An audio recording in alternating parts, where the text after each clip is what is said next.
नमस्कार साथियों, smart scholars YouTube channel में आपका स्वागत है। आज हम लोग मैकियावेली के उस विचार को जानेंगे जिसमें वह राजनीति को धर्म और नैतिकता से अलग कर देता है। राजनीति को धर्म और नैतिकता से अलग करने के पीछे उसका क्या उद्देश्य अथवा लक्ष्य था, इसको हम लोग जानेंगे तथा अलग करने के पीछे उसके क्या तर्क हैं उसको भी समझेंगे तथा जो कारण बतलाए हैं, किन कारणों से उसने राजनीति और धर्म को नैतिकता से अलग किया है, वो कारण भी हम लोग पढ़ेंगे।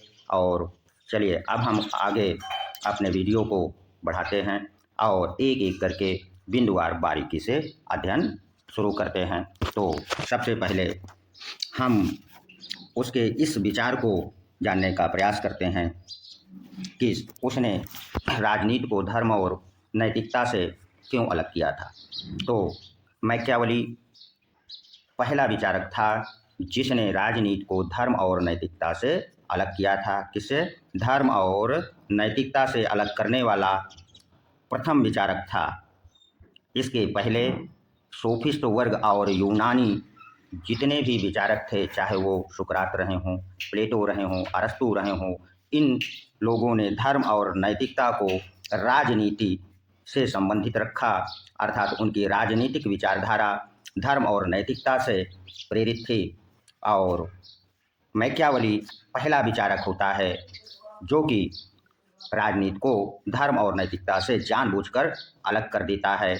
इसी कारण ही मैकियावेली को आधुनिक राजनीति विज्ञान का जनक कहा जाता है। जबकि आप लोगों ने अब तक पढ़ा था कि राजनीति विज्ञान का जनक अरस्तु को कहा जाता है और आधुनिक राजनीति विज्ञान का जनक मैकियावेली को कहा जाता है। मुझे ऐसा लगता है कि यहाँ से एक प्रश्न टीजीटी, पीजीटी व असिस्टेंट प्रोफेसर परीक्षा के लिए बन भी सकता है।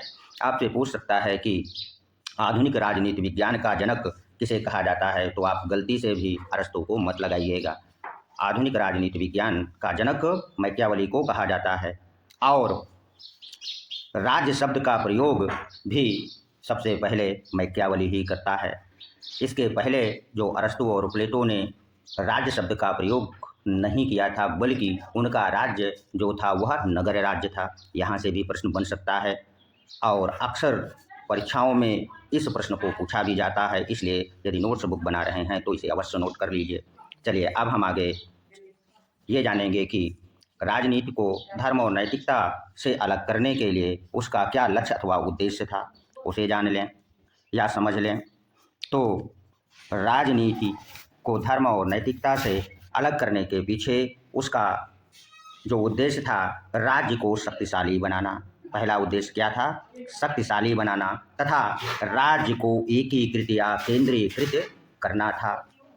इस संदर्भ में वह एक कथन भी कहता है और राजा को सलाह देता है। क्या सलाह देता है? सलाह देते हुए कहता है कि राजा को राज्य की सुरक्षा और कल्याण की चिंता करनी चाहिए। किसकी?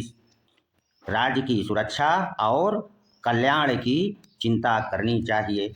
यदि राज्य की सुरक्षा और कल्याण के मार्ग में नैतिक और धर्म बाधक बने तो इसे बाधक नहीं बनने देना चाहिए। अर्थात वह कहना चाहता है कि धर्म और नैतिकता के चक्कर में राजा को नहीं पड़ना चाहिए और आवश्यकता अनुसार, क्या कहता है कि ज़रूरत के अनुसार राजा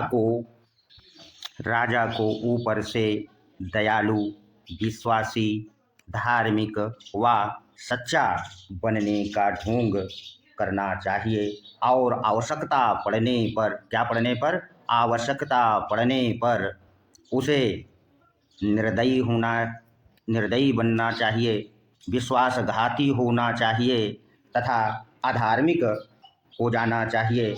इस संदर्भ में वह अपना एक प्रसिद्ध स्टेटमेंट भी देता है, उसको हम लोग समझ लेते हैं। वो कहता है कि छल कपट को जानने के लिए उसमें लोमड़ी जैसी चालाकी हो और भेड़िया जैसे दुष्टों को, अर्थात चूंकि इटली में उस समय लोगों का जो चरित्र था स्वार्थी थे और अहंकारी थे, लूट घसूट करने वाले थे और दुष्ट थे, इसलिए भेड़िए जैसे दुष्टता को जानने के लिए उसमें शेर जैसा साहस होना चाहिए ताकि भेड़ियों को डरा सके। आगे वो कहता है कि जो मनुष्य का जीवन परिचालित होता है वह प्रेम की अपेक्षा भय का उस पर अधिक प्रभाव पड़ता है। इसलिए वो यहाँ सलाह देता है कि राजा भय का वातावरण यदि स्थापित रखेगा तभी वह उन पर शासन कर सकता है।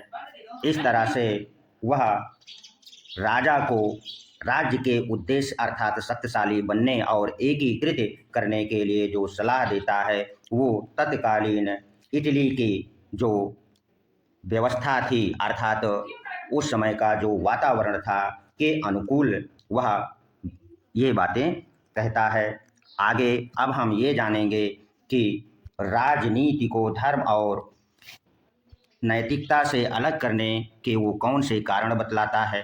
तो कारणों को भी हम लोग जान लें कि धर्म और नैतिकता से अलग करने के लिए वो 4 कारण बतलाता है। कितने कारण बतलाता है? 4 कारण बतलाता है। पहला वो आधार बतलाता है कि राज्य को वह सर्वश्रेष्ठ एवं सर्वोच्च संगठन मानता है। मैकियावली के दृष्टि से राज्य ही सर्वोच्च संगठन है और इस आधार पर वो कहता है कि जब राज्य की सुरक्षा संकट में हो तो क्या उचित है, क्या अनुचित है, क्या अन्यायपूर्ण है और क्या न्यायपूर्ण है, राजा को इसकी चिंता नहीं करनी चाहिए, बल्कि राज्य को संकट की अवस्था में सभी साधनों का उपयोग कर लेना चाहिए। यानी पहला कारण ये बतलाता है।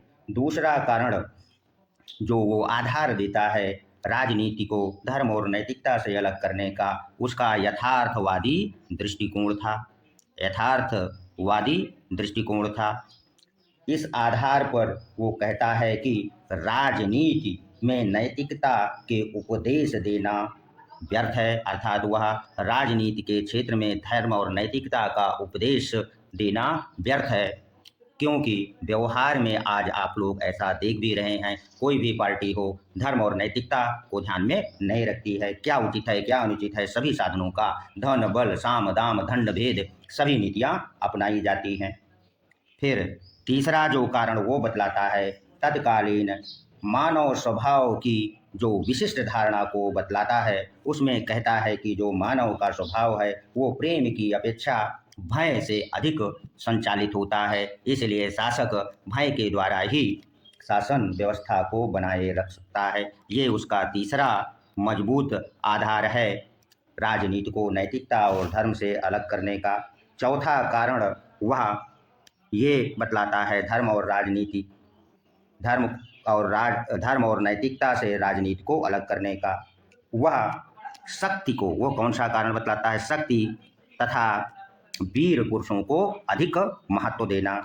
आशा करते हैं कि आप लोगों ने मैकियावली का जो राजनीति का धर्म और नैतिकता से जानबूझ करके पृथक्करण किया था उसके विचारों को समझ लिया होगा और उसका धर्म और नैतिकता से अलग करने के पीछे क्या उद्देश्य था और कौन कौन से तर्क देता है उसको भी जान लिया होगा तथा किन आधारों पर अथवा किन कारणों से वह राजनीति को धर्म से नैतिकता को अलग करता है जान लिए हैं। आशा करते हैं कि यदि यहाँ से कोई प्रश्न आपके टीजीटी, पीजीटी या असिस्टेंट प्रोफेसर परीक्षा में बनता है तो आप गलत करके नहीं आएंगे। यहाँ पर जो भी स्टेटमेंट उसने दिए हैं ये स्टेटमेंट भी बहुत बार पूछे गए हैं, इसलिए नोट्स बना रहे हैं तो उसे नोट कर लीजिएगा। धन्यवाद, मिलते हैं अगले वीडियो में।